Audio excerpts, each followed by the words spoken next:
Hi, everyone. Welcome to another episode of M365 Voice. I'm Antonio Mayo, and we have Sarah.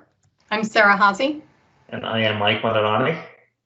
And we're excited to bring you another episode with another question, another listener-submitted question. Sarah, we do have more listener-submitted questions, and we really do appreciate everyone submitting. So if you're watching the podcast and you have a question that you'd like to have submitted, you can go out to m365voice.com. And we have a big logo out there where you can submit your question, and you can do it anonymously or with your name attached, right? We should call that out for people. Yeah. Okay. Good. All right. Are we ready? Yes. Okay, here we go.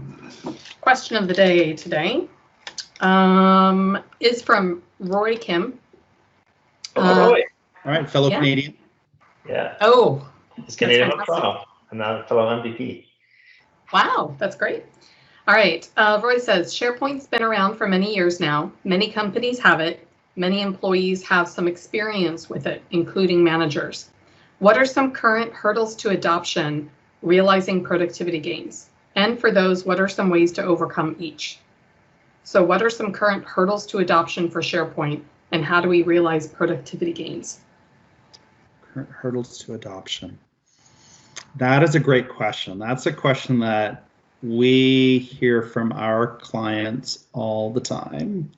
Almost every single conversation that's kind of a digital transformation project, we're trying to help the client move into the Microsoft 365 platform. They're concerned about adoption. They want to make sure they're getting benefit from their investment. And there's some very specific questions that come up about it. I don't know, what about yourself? Do you guys see that come up often? Yeah, all the time. The question when you start talking about implementing M365, whether you're doing SharePoint, Teams, or a combination of both, it's always the question, how do I get the people to use it and be excited about it? And the reason they are moving or migrating for whatever system to M365 is because whatever current system is, it is not working. So when you go and you implement an M365 with SharePoint, they're looking for a really good alternative and a good way to use it. Yeah, I would agree. I think that for many of us, I have a lot of questions with my users at my organization about what to use when, or what is the best tool for what I want to do. And obviously, one of the most infamous questions in the world of SharePoint and M365 is, it depends. It depends on what you're trying to do. It depends on your audience. It depends on your content and what you're looking to store and what your requirements are for storage. But then it also depends on your personal preference.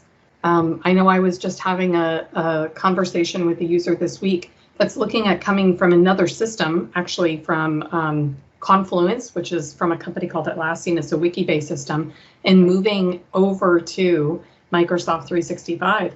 And the interesting thing is that the dialogue was, well, I have experience with SharePoint, but they said, I'm not that excited about building this out in SharePoint. What other options are there? Because I've tried the SharePoint wikis before, and they just don't compare with what I had before, and it's not my preference. And so we ended up talking a lot about Teams, SharePoint, Yammer, and how they all come together in that Teams experience. And I think that's what makes Microsoft Teams so different, is that it brings everything together into one look and feel, and you can add tabs to get to a wiki. You can add tabs to get to Yammer. They're engaging more of a Yammer experience. And so when I think about a hurdle for adoption of SharePoint, I think one of the hardest things is that for a lot of people, that when they think about SharePoint and creating SharePoint sites, they think that that's kind of a heavier lift, if you will, than setting up a team. Yeah, I would agree. What I find is often a hurdle to adoption of the platform, this is going to sound very, very basic, but we see it a lot, is just not having enough of an organizational change management program in place, which breaks down into a lot of things, right? Like, to get people to adopt a platform like SharePoint, like Teams even, it does require a lot of work around planning communications, planning training, planning adoption programs. Right, Sarah, I've seen you give great presentations on this topic about how do you foster adoption as you're moving into the platform. I do find having the right planning around those things in advance taking that into account right from the beginning as you're planning your strategy is really important. Yeah, and a lot of people, SharePoint's been around for 20 years right now. So a lot of people know about it. Either they've used it in the previous life in a different organization, or they're upgraded from a previous version, or they've heard about it, they've seen it. Unfortunately, some people and some organizations look at SharePoint as document libraries and lists, and that basically bulky framework where I'm just working with lists and document libraries, and that are all over the place.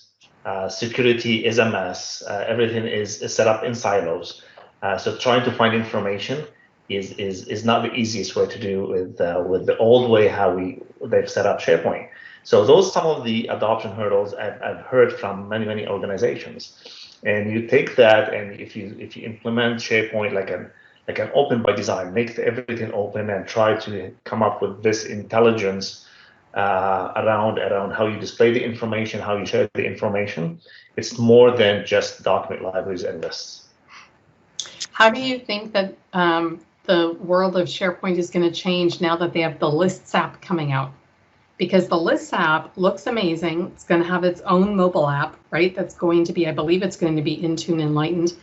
But they're also saying that lists are lists are lists. So it's not going to be necessarily all that different from SharePoint lists. So it's still about SharePoint, but now we're going to have lists as a separate app. It is just a SharePoint list under the covers, is it not?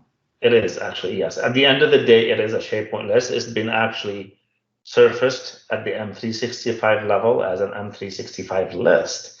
But at the end of the day, it is a SharePoint list. Yes, it's it looks like a standalone outside of SharePoint, but it has to live. It is living actually in SharePoint. Yeah, I think it's going to result in us seeing more usage of lists. Right. I think lists are going to become just as important as libraries to people. We as we help companies move into Microsoft 365 and SharePoint in particular, we'll use lists often for things like workflow automation. We'll use a list to store data. Right. With the improvements in lists around what's the word I'm looking for? Column formatting, row formatting. That I loved that functionality. I still love it because it allows you to take a list and just turn it into an app really easily, right? It almost becomes like a database table where you're storing data, and then the formatting of it allows a person to interact directly with the data right in the list. Exactly. That functionality we've had for a little while, but I don't know if everybody's using it. So I think elevating it to like a first-class app is going to let people know more that it's there and just see more adoption and usage of that. I think you're absolutely right, Antonio, because I think lists for many people, I've probably consulted with people to build thousands of lists in my career, but oftentimes you have to kind of ask them questions, lead them through that requirement analysis, talk about the structured data that you're going to have in the list, and then build your workflow processing. It requires someone with knowledge to help them see the vision of where you're going. I think taking lists and elevating it, as you said, Mike, to be an M365 app proper and having these list templates that's just going to gain more visibility to it. I think we're going to see lists explode in utilization, and it's going to become a huge adoption boon. But will people think about those lists as being related to SharePoint or just related to the lists app? It might create some confusion, I think, for people. What's the difference between a SharePoint list and the list app? For the new users, that would be very, very confusing. It's the same confusion that people have had when we introduced Microsoft Teams to them. Was it a SharePoint Teams site or Microsoft Teams? Now, are we looking at a SharePoint list or a list app? So I suspect there will be some confusion. Yeah. And this is where we come here and we talk about it and we explain things for them. I agree. Sorry, Sarah, were you going to say something? Oh, no, I was just going to say, I bet we're going to have more questions about the Lists app in future episodes. Right. Go ahead, Antonio. I was going to say, so just back to the question around adoption and hurdles to adoption. Yep. So one of the things that we still see, and it sounds like a very basic question, and I think you said it a moment ago, Sarah, is the question about what to use when still comes up all the time. And one common way that it comes up is for collaboration. Should I use a team or should I use a SharePoint online site? Because I've got both, right? And my people are asking me which one should I use in which circumstances, and they're looking to us for guidance on that. So that's a common question we still see. And I don't know if it's a hurdle to adoption of the platform, but it's definitely, it's a little bit of friction that gets in the way there, right? Because Teams are great. We use Teams all the time, every single day, but sometimes I do need a site, and sometimes I need a site for very specific purposes. I think friction is the right word, because it's about clarity of purpose of what you're going after. So I have a specific question. When you create SharePoint online sites, are most of those communication sites versus team sites? They're mostly team sites. Yes, same here. Mostly that I do is team sites. Okay, I actually would say the opposite. So oftentimes when I'm creating a SharePoint online site, I'm creating a communication site because I need to make information available about an M365 product to all employees in my organization. So I'm building almost more of a self-service education site. So I end up using a lot of communication sites. So it's interesting because if you're building a lot of SharePoint team sites, are those teams also in Teams? Do they have a team in Teams and you're building them a SharePoint online team site? In my case, it's a mix of both. Specifically when it comes to sharing or having that open by design concept where you are storing documents related to the organization, whether it's HR related, financial, legal, or IT related documents that you wanna have available on the site from a forms perspective, vacation leaves, whatever that is. You're still looking at a team site without a Microsoft Teams back into it. And there are also the Microsoft Teams that for collaboration purposes and collaborating on more private and confidential documents or project-related documents. I see. It depends very much on the preference of the organization or the users that are going to be using it. I see some people that still focus on documents as collaboration. Our collaboration is focused on documents, and it's not really conversation, and we're not going to really use the conversation. And I wish I could get rid of that conversation tab, but I can't. So I'm going to use a SharePoint site because I know that and I've collaborated in that before. And I don't want to introduce this new concept of Teams because it's just we're not ready for that yet. So I see some of that. Sometimes I see project sites, project SharePoint sites, team sites that are heavily customized.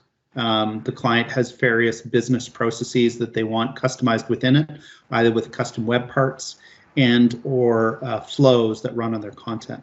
And that still feels like the interaction with that is a little bit better from a SharePoint site than a team. Yeah, so those are a couple instances. Some of the feedback I've always gotten from people using SharePoint is the usability of the new form or the edit form, how boring it is.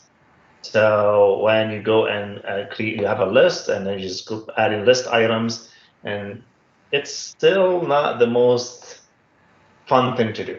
What I do or what I suggest is to plug in a Power App into the form and make it a bit more interactive, make it a little bit more fun, nicer looking, rearrange things, some cascade information. So that kind of little touches on SharePoint list will make things, the usability of the actual platform much better. Yeah, Great. Exactly. So that was a great conversation to answer that question. So thanks, Roy Kim, for that question. I think that was great.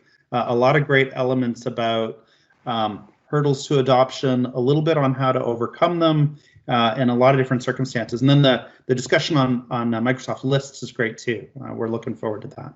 So thanks to you both, and thanks, Roy. Thanks, Anthony. Have a good day, everyone. Bye.